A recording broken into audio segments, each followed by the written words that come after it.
You're welcome once more to the studio, and today we'll be having an interesting conversation. As I have someone in the studio, he has been in the broadcasting industry for 30 years, and he is also Korean Canadian.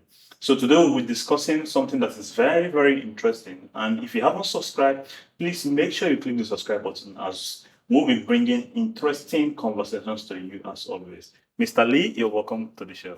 Thank you very much for having me. I look forward to this. Yeah, Mr. Lee, you were born here in Korea, and at the age of 2, you left Korea for Canada. Yes, correct. You stayed in Canada for 20 years or 25 years? 25 years. You stayed in Canada for 25 years Yeah. and came back to Korea and have lived here for 24 years now. 24 years now. Yeah. Yes. So my question is, coming from Canada that is more culturally individualistic, Yes. and you at the age of 25, you moving back to Korea, so a society that is more family oriented and collective. Yes. So how did you adapt culturally? Oh boy, that's a very good question. First off, it was culturally very different, not just in terms of, like you said, the different culture in terms of individuality and stuff, but I think the biggest shock in terms of culture shock was just the sheer size of Seoul, because there's 20 million people here. So the first thing that I realized was there's just more people, like a lot more people.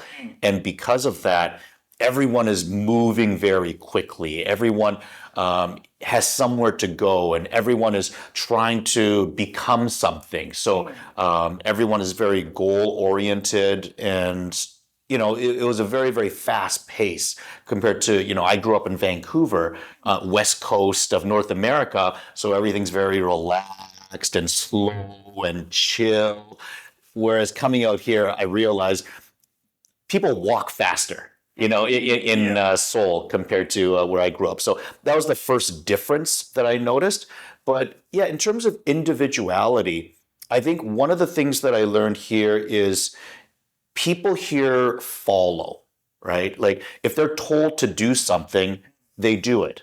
And in Canada or North America, I think if someone tells you to do something, the first thing you do is you ask why. But over here, nobody asks why, they just do it. They just do it. Yeah, so they're very obedient. When I first came here, one of the reasons I came here was for the World Cup of soccer.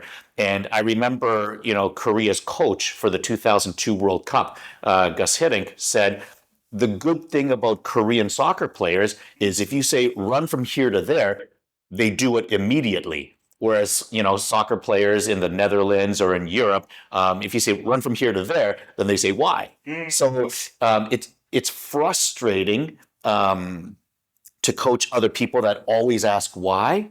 But at the same time, if you tell someone to do something and they always just do it, their creativity maybe isn't as good because they're like robots. So they only do what they're told, but they don't know how to create something that's maybe original or as beautiful or artistic. So I think there's a little bit of give and take. I'm not saying what's better or what's worse, but it's different. Yeah. Wow, that's nice. Well, would you say that the difference that you have noticed in terms of how they obey rules? Yeah. Can you say it contributed to success in some part of Asia? Like your boss tell you to do something, you just do that and make sure that that goal is achieved. Yeah, absolutely. I think that goes probably back hundreds of years in terms of culture because of the Confucian hierarchy of if someone higher than you tells you to do something, then you have to do it. And I think that's a sort of a rule or a law that was probably developed a long time ago and followed for a long period of time. Whereas in North America, everyone goes, oh, it's all about freedom. This is my freedom. I have my choice, and this is my personal space. And it's more about the individual in that way. So in North America, I believe, there's a lot of focus put on each individual person and their needs and their wants, their desires. Whereas I think in Confucian society, over a long period of time, it's been more of if somebody from above you, however they outrank you, whether it's from age or title, maybe even money or company hierarchy, if someone tells you to do something, you have to do it. And nobody has ever questioned that. And because of that, the machine works, right? Whereas if you go down and there's constantly people on the next level down saying, why? Next person down, why? And you have like a rebellion against the power, the machine doesn't work as well, I think, to a certain degree. So, like I said, I think it's a little bit of give and take. I'm not saying that, one is better than the other, but I think that's probably what has happened. Yeah, but do you think like that system, do you think it contributes to bureaucracy?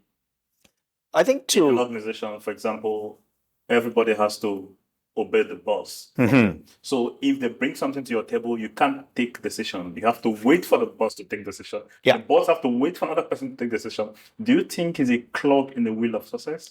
I think, like I said, there's give and take, because the downside would be that if no one ever questions the boss's decision and the boss is always right, what if the boss is an idiot? What if he's stupid? Then there's no checks and balance to, keep him in control, to keep, the company moving in the right direction. It becomes like the king with the invisible cloak, and someone eventually says, "Hey, the king's naked. He's not wearing any clothes." Yeah. So in the same way, there has to be a little bit of accountability where you can speak to the person above you and say, "Hey, wait a minute, that's wrong. And here's why I think it's wrong." And if you have these reasons, then you can fix certain things. But there are times when if you're not allowed to question the person above you, and the person above you is not smart or is not a great person, is not a good leader, then problems can happen. So it puts a lot of pressure on the person at the top. If that person at the top is amazing and great and in everything, then it's not a problem. But that doesn't happen all the time. So there will be problems.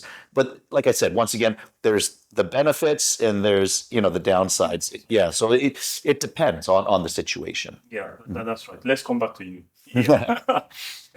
You are physically Korean. Yes, I was born and through DNA, I guess you could say. Sure.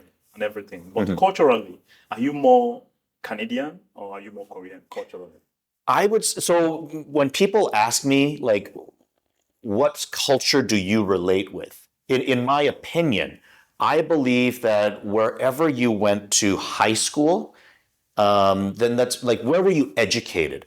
I think that probably has the greatest influence on you. So for me, like, my education came from Canada, and the way that I was educated, the way professionally as well, I started my career in Canada. So the way that I think as a broadcaster is different than everyone else in Korea, because they're trained in the Korean broadcast system, whereas I was trained in the Canadian broadcast system. So the way that I think is different because I was educated there. So I relate more to Canada in terms of what I believe and how I think.